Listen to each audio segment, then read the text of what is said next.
Hi, I'm Glyn Blackett, and I help my clients work with problems to do with brain function, such as difficult emotions like anxiety, anger, irritability, and low mood, brain fog or poor focus and fuzzy thinking, and fatigue, low energy and low motivation, and lack of willpower. That is, problems not necessarily serious enough to be diagnosed as medical conditions. And let me make it clear, I'm a health coach, not a medical practitioner. I can't diagnose or treat medical conditions, so my service is not a substitute for seeing your doctor. But maybe you're in this big gap between optimal health on the one hand and actual illness on the other. Let's face it, the NHS is focused on people here and doesn't always meet your needs if you're here. Maybe you've been to the doctor and the doctor's either found nothing wrong or offered you medications when you'd rather find better solutions that actually address causes. This is where I can help. In this video, I'm going to talk about 7 keys to upgrading your brain or getting the best out of your brain, or putting in place the physiological conditions for emotional well-being, optimal cognitive performance, and abundant energy and willpower. The 7 keys are areas where you can make practical changes that count, that get results in terms of strengthening your emotional positivity, your focus, your clarity of thinking. Now, just as there's no one single cause for any of the problems that I'm talking about, there isn't one solution that will work for everyone. What we need is a personalized approach that identifies the weak points in your physiological functioning. These are the places where you can make the most difference. Then it's a matter of making targeted diet and lifestyle change, perhaps also with nutritional supplementation to address those weaknesses. I'll say more about how I can help with the process at the end of the video. But first let me say what the 7 keys are. They are 1. Stabilize your blood sugar. 2. Regulate your stress response and your adrenal glands, which are intimately connected to stress regulation. 3. Control inflammation. 4. Clean up your gut function. 5. Support detoxification. 6. Optimize methylation. 7. Optimize breathing chemistry. Now, the order I've listed them in is not particularly significant. I'm not saying that the first one should be the top priority or anything like that. But to some extent, they'll be easier to explain in this order. So let's go through the 7 in more depth. The first key is to stabilize your blood sugar. You probably know that blood sugar instability is what lies behind diabetes and pre-diabetes, and the damaging health effects these conditions cause. You may also know that blood sugar problems are linked to Alzheimer's disease, which some researchers have dubbed diabetes type 3. But you don't have to have diabetes or even pre-diabetes for blood sugar control to affect your focus, mood, sleep, energy, willpower, and your ability to handle stress. There's a more immediate connection. Before I explain what it is, I want to make one more point, which is that a lot of people end up with diabetes or pre-diabetes when they shouldn't. They're not overweight, they eat pretty well, and they're not at high risk, yet they still develop a condition called insulin resistance, which lies behind diabetes and pre-diabetes. The point is, insulin resistance has other causes besides poor diet, and the 2 big ones are stress and inflammation, which we'll come to later. First, let's return to the more immediate problem with blood sugar. For most people, brain cells' primary and preferential fuel is glucose, which we get from sugar and carbs in our diet. For optimal performance, the brain likes a smooth, stable supply of fuel. So the brain monitors blood glucose levels, and it does its best to regulate them. It wants to avoid the energy crashes that come when blood glucose drops low. The brain can detect falling blood sugar, and it can anticipate a coming energy crash or a fuel scarcity. And to guard against that, it can conserve its resources. It can deactivate some of its own energy-hungry processing, which typically means the prefrontal part of the brain, which plays a key role in executive functioning. The bottom line is falling blood sugar can trigger a loss of focus and concentration, emotional regulation, motivation, and willpower. This is a research finding. You can read more about it in this outstanding book by health psychologist Dr. Kelly McGonigal, in which she highlights the importance of stable blood sugar for willpower or self-control. Let me be clear here, blood sugar doesn't even have to drop particularly low for this to happen, it just has to be falling. If you eat a sugary food or fast-releasing carbs, then you'll get a blood sugar spike, inevitably followed an hour or two later by a drop in blood sugar, and that's when you're in danger of this kind of energy crash and loss of performance. So part of the solution is to, as far as possible, avoid foods that trigger this kind of response. Now, this kind of reaction may be a learned response. Not everybody's brain does this to the same degree. The more unstable your blood sugar is, or has been in the past, the more likely the brain is to make these predictions. All the more so if you struggle to raise your blood sugar. Which brings us to the second key. Regulate your stress response and your adrenal glands. Now, ordinarily, if your blood sugar drops low because you haven't eaten for a while, the body mobilizes reserves to boost it back up again, and it does that using hormones. Probably the most important blood sugar boosting, energy mobilizing hormone is cortisol. Cortisol is a stress hormone, which is to say its release is triggered by stress, both physical and mental, and also it helps you to deal with stress by mobilizing energy. But that doesn't mean to say that you only have cortisol when the pressure's on. In fact, it's naturally ever present and regulates your energy over the course of the day, starting high in the morning when you need to go into action and dropping low in the evening when you're ready for sleep. At least that's how it should be.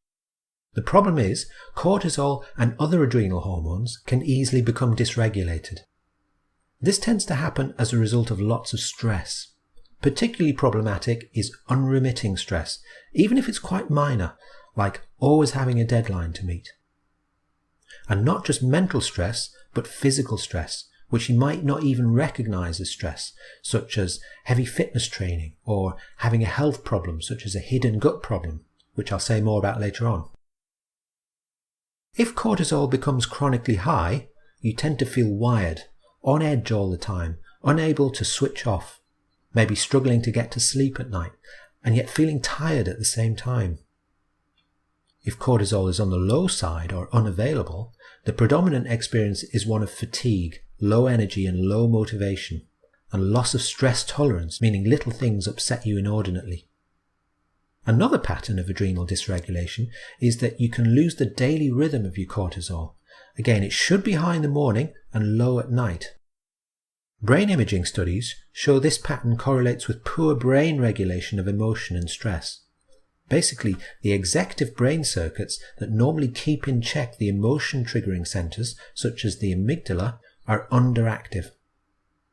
Again, we're not necessarily talking about medical issues here. In most cases, it's not that the adrenal glands have something wrong with them, they're just not getting the right messages, ultimately from the brain.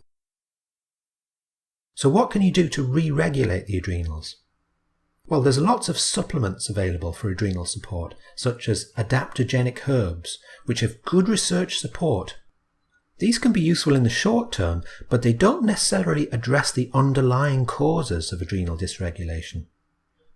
What's needed in the long term is again diet and lifestyle change. Diet is important again to stabilize blood sugar and prevent the crashes that will strain the adrenals.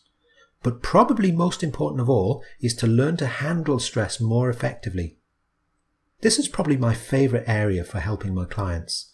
I have some great tools available for stress management, especially biofeedback and breathing training, which I'll say more about later.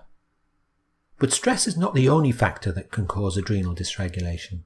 Another is inflammation. So the third key is to control inflammation. Everyone has experience of inflammation. If you cut yourself, the area of skin becomes hot and red and swollen and painful. That's inflammation, localized to the skin. It doesn't feel good, but it's important to the repair process. Inflammation is a response generated by your immune system to protect you from threats like infections and to repair damage. But inflammation can be a problem when it's generalized, that is, happening throughout the body, and when it doesn't turn off. This is known as systemic inflammation, and it's linked to virtually every chronic health problem you can think of, including depression and Alzheimer's. Ordinarily, the immune system doesn't extend inside the brain. The brain is kept isolated behind what's called the blood-brain barrier. Within, the brain has its own immune system in the form of non-neuronal cells called microglia. But what can happen is that inflammatory signals originating elsewhere in the body can communicate to the brain, and the brain can generate its own inflammatory response. When this happens, you don't feel it as pain, but as a loss of brain function. So brain fog, mood problems, fatigue, loss of motivation. More and more leading doctors and researchers are seeing brain inflammation as the major causal mechanism for depression and other brain problems. For example, psychiatrist Dr. Kelly Brogan makes the case very well in her book, A Mind of Your Own. Dr. Brogan tells us that inflammatory signals in the form of molecules called cytokines not only correlate with depression, but they actually predict it ahead of time. Brain inflammation, like the disorders associated with it, can persist for years or even decades. That's because once activated, microglia are quite hard to switch off. Don't worry, it is possible, but one of the things that you have to do is address the origin of the inflammatory signals being communicated to the brain. And more often than not, this is the gut, which brings me to the next key. Key 4 is to clean up your gut functioning. The gut has a profoundly important job to do. If it doesn't do it well, then no other body system, including the brain, can work optimally. It needs to provide you with the nutrients that you need. And secondly, it needs to protect you from everything else that might get into your gut that is not a nutrient. This includes toxic substances, such as mercury that's found in some fish, and even partially digested food, which if it got into your bloodstream, would be potentially harmful. It also includes microorganisms, such as bacteria and fungi, that are naturally found living in the gut, as well as in foods. You'll know that your immune system defends against infections, and in fact, your immune system is concentrated in your gut because that's where it needs to be. So it's not surprising that weaknesses in gut function can trigger the immune system to generate an inflammatory response that can be communicated to the brain, causing the kind of problems that I've been talking about. Now, at this point, you might be thinking that it isn't really relevant to you because you don't have any gut health problems. But here's the key thing you need to hear. A lot of gut health problems are silent or hidden, in the sense that you don't feel them in the gut. You don't have any overt gastrointestinal symptoms like indigestion or heartburn or belly aches or diarrhea or anything like that. But if you do have brain problems like fatigue or brain fog or low mood, then it's certainly worth considering gut health as a hidden source. There are two main keys to healthy gut function: the microbiome and then gut permeability. The microbiome is the population of microorganisms living in your gut. If it's unhealthy or imbalanced, that is lacking the kind of bugs that benefit you while more harmful species are over-predominant, then it basically provokes the immune system to react, perhaps with chronic low-level inflammation. Secondly, if your gut has increased permeability, also known as leaky gut syndrome, then it leads to toxic material getting into the body. And this can also provoke the immune system and has to be dealt with by the detoxification system. I'll say more about that in a minute. Now, it's fair to say that these two factors are more like immediate mechanisms than primary causes. And if they're out of whack, you need to go further and ask why. And there are many possible causal links, too many to list in the time I have available here. So I'm just going to mention one contributing factor, which is vitamin D deficiency. Vitamin D plays an important role in gut health, and moreover it's strongly anti-inflammatory. Boosting vitamin D levels up into the optimal range could well prove helpful for gut health, as well as for brain function more generally. Testing your vitamin D is cheap and easy, and it's something that I recommend for all my clients. So the fifth key to upgrading your brain performance is to support detoxification. These days there's quite a lot of controversy surrounding detoxification. On the one hand, you've got some of the perhaps less scientifically rigorous practitioners of alternative or complementary health promoting the idea that your body is full of toxins that need to be somehow purged. On the other hand, we have commentators claiming to be more scientific, suggesting that such claims amount to quackery and that your body will just quite naturally deal with anything toxic without you needing to even think about it, almost no matter what you throw at it. I think the truth is somewhere in the middle. Your body does have detoxification systems, most notably in the liver, but actually in all your cells, but they do have a finite capacity. For example, if you down a couple of bottles of wine, it takes at least several hours for your liver to process the alcohol fully, and even then you might feel a bit grungy for a few days. When there's a high toxic burden on the liver, the result is rather like what happens in road systems when the traffic volume exceeds the capacity of the roads. If you close 2 lanes out of 3 on the motorway, then the traffic slows down to a crawl and it gets backed up perhaps for miles. It's the same with toxicants in the body. Until the detox systems have had a chance to process them, they're floating around in your system and free to cause ill effects. If the system is consistently overburdened, then it can eventually take its toll. For example, if you persist in drinking too much alcohol regularly over decades, you can end up with liver disease. Some more scientifically established facts about detoxification. First, the detox systems require raw materials in the form of nutrients in order to carry out the biochemical transformations needed. If for any reason the supply is deficient, then your detoxification capacity is compromised at least to some extent. Second, some substances, mercury for example, are just plain toxic at any level, and any safe limit is ultimately arbitrary. Third, some toxic substances are harmful even in tiny amounts because they work as hormone disruptors. That is, they send signals to your body or they block signals. Fourth, toxicants can be stored in the body, especially those hard to process, and including hormone disruptors, notably in fat tissue, also in brain tissue, which is actually made up largely of fat. So clearly, if you want your brain to function optimally, it makes sense to make sure that your detoxification system is working well, and to limit the burden you place on it by avoiding exposure to toxicants as far as possible. Perhaps the single most important factor is to keep your gut healthy and relatively impermeable. A healthy gut will block absorption of toxicants in the first place. And make sure your diet is providing all the nutrients that the detox systems need. A lot of nutrients, for example antioxidants such as vitamin C, offer their benefit in part at least because they assist in the detoxification process. So in other words, again, it comes down largely to diet and lifestyle factors. There's no getting away from it. So what about all the other detoxing methods that you hear about? I think for the most part, it isn't necessary to actively try to pull toxicants out of the body. If they are stored in fat tissue, it's probably for a good reason. And it's probably risky, or it could be risky, to disturb them.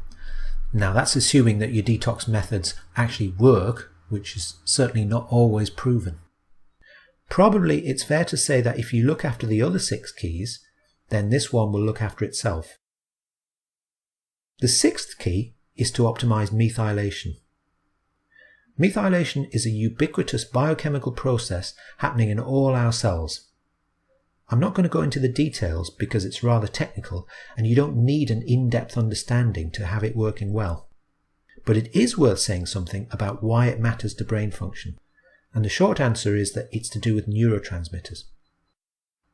Now, there's a popular notion that mood and brain function is largely down to a set of brain chemicals called neurotransmitters.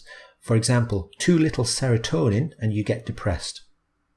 The reality is that neurotransmitter balance is only one factor out of many that can influence your mood. And even then, it's probably not that significant as a causal factor for brain problems, except perhaps as a mechanism. Probably it's true that disrupting serotonin function leads to mood problems. But you've got to ask what caused the disruption in the first place. I've already mentioned brain inflammation as a major part of the story, but another part is methylation. Serotonin function is not simply down to how much serotonin you've got. The effects of any neurotransmitter are strongly dependent on how quickly the brain mops it up after it's been released. Antidepressants like Prozac affect this process of reuptake, but so does methylation. One of the key reasons methylation matters so much to brain function is that it affects neurotransmitter reuptake. This idea is explained in much more depth by Dr. William Walsh in his book Nutrient Power. His work is based on running functional lab tests on mental health patients, and at the time of publication he'd evaluated over 30,000 people. How well your body does methylation depends on diet and lifestyle factors, but it also depends, to some extent, on your genes. There are known gene mutations that compromise your ability to methylate. And according to Dr. Walsh, specific problems with methylation can lead to either overactivity or underactivity of neurotransmitters due to differences in reuptake. But methylation is not cast in stone. Even if you have genetic defects, you can compensate for the weaknesses, for example, supplying more of the nutrient cofactors such as the B vitamins. And here's the key thing. Which ones you use depends on whether you want to enhance or suppress neurotransmitter activity. And the best way to know that is to assess your methylation with functional lab testing. Because if you make the wrong choice, you can make things worse. That's the value of functional lab testing. So far, all the keys will be familiar to you if you've done a lot of reading about the emerging functional medicine model of healthcare. But my final key is often overlooked, and yet it's highly significant to optimal brain performance, maybe even more significant than all the others, at least in some cases. Clearly, breathing is fundamentally about getting oxygen into the body, not just into the lungs, but delivering it right into the cells where it's needed. Breathing chemistry is about the exchange of oxygen and carbon dioxide between the blood and our cells. Why is breathing so important to brain performance? Well, clearly for optimal functioning, the brain needs a steady supply of oxygen. You could be forgiven if you take your breathing for granted, but here's the thing, dysregulation of breathing chemistry is common, much more common than you might think, and it results in reduced oxygen delivery to brain cells to a significant degree, and yet it's often unrecognized. The most common form of dysregulation is somewhat paradoxically overbreathing. Paradoxical because overbreathing or hyperventilation results in reduced oxygen delivery to brain cells. The main trigger for overbreathing is stress or anxiety. In severe cases, for example a classic panic attack, the brain's oxygen supply can be reduced by as much as 60%. Now, if you're like a lot of my clients, you might be thinking at this point, you don't hyperventilate, so this isn't really relevant to you. My answer is, if you have brain problems like fatigue or anxiety, don't be so sure. The thing is, overbreathing is a matter of degree. Okay, you know about it if your brain has 60% less oxygen, but in mild cases, the deficit is 10, maybe 20%. And it's these cases that are common and unrecognized. In fact, I'd say the large majority of my stress and anxiety clients have non-optimal breathing patterns, at least to some degree. That's based on my experience of measuring clients' breathing using a device called a capnometer, which actually detects carbon dioxide in exhaled air. This is the best indicator for overbreathing. Not only can you assess breathing in this way, you can use the capnometer to train optimal breathing. And this is a form of biofeedback. It's one of my favorite tools for teaching people to regulate stress and anxiety, and often gets very good results. So these are the 7 keys to upgrading your brain and for achieving emotional well-being, optimal cognitive function, and abundant energy and willpower. Before I conclude, let me just list them once again. 1. Stabilize your blood sugar. 2. Regulate your stress response and your adrenal glands. 3. Control inflammation. 4. Clean up your gut functioning. 5. Support detoxification. 6. Optimize methylation. And 7. optimize breathing chemistry. Now you might have a sense that these 7 are all interconnected, and you'd be absolutely right. That's the real nature of the human body and mind as a set of interrelated systems.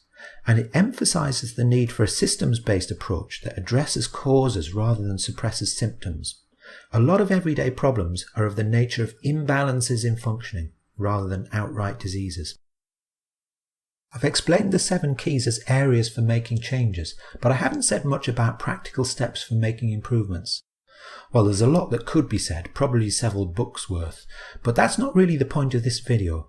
Rather, it's to give you just an initial idea of what's needed and why it's needed, and further, how I can help you in the process, so that you can decide whether or not you'd like to work with me or another health practitioner.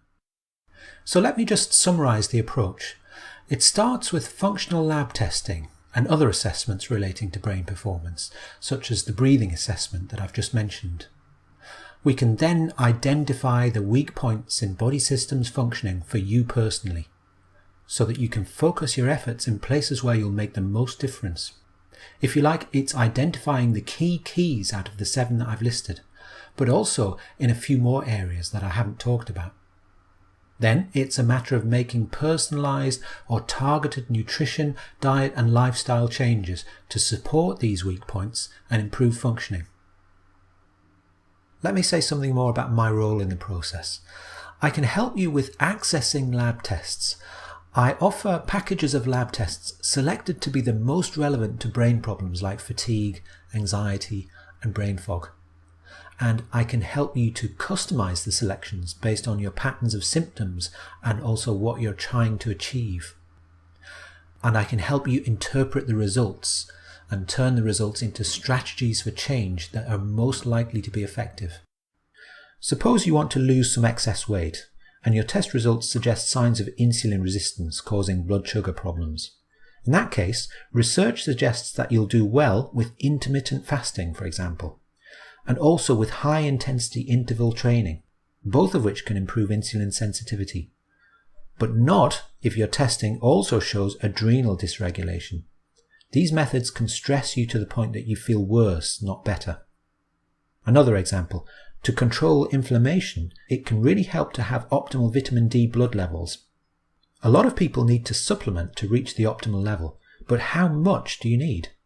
The best way to tell is by first measuring your actual blood level. Further, I can help with actually implementing change. That means behavioral change in the context of your life. Often what's difficult for people is not knowing what to do, but actually doing it. For example, difficult feelings such as anxiety or cravings can stand in the way. I can coach you on how to work with these feelings using cutting-edge tools like biofeedback. If you want to take things further, what are the next steps that you could take?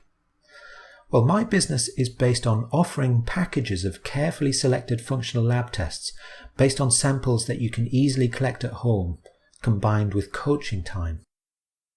I appreciate that a decision to make such an investment in your health is not to be made lightly, and it's not going to be right for everybody. To help you get to a point where you can make that decision, I have 2 things to tell you about. The first is that if you signed up for this video on my website, then I'll be emailing you a sequence of articles going further into some of the sort of material that I've been discussing here. Don't worry, each one is short and tries to stick to one concept at a time, and you can unsubscribe at any point. Secondly, I've put together a video course which covers the concepts that you'll need to understand in much more depth. It's designed to help clients understand important concepts such as insulin resistance and adrenal function, providing an important foundation for actually making changes in your life. The course is in 8 parts, and the videos are generally about 20 to 30 minutes long. You can sign up for the course on my website. Lastly, if you have any questions about this video or about anything else in my website, please feel free to contact me. Thanks for listening, and I look forward to keeping in touch.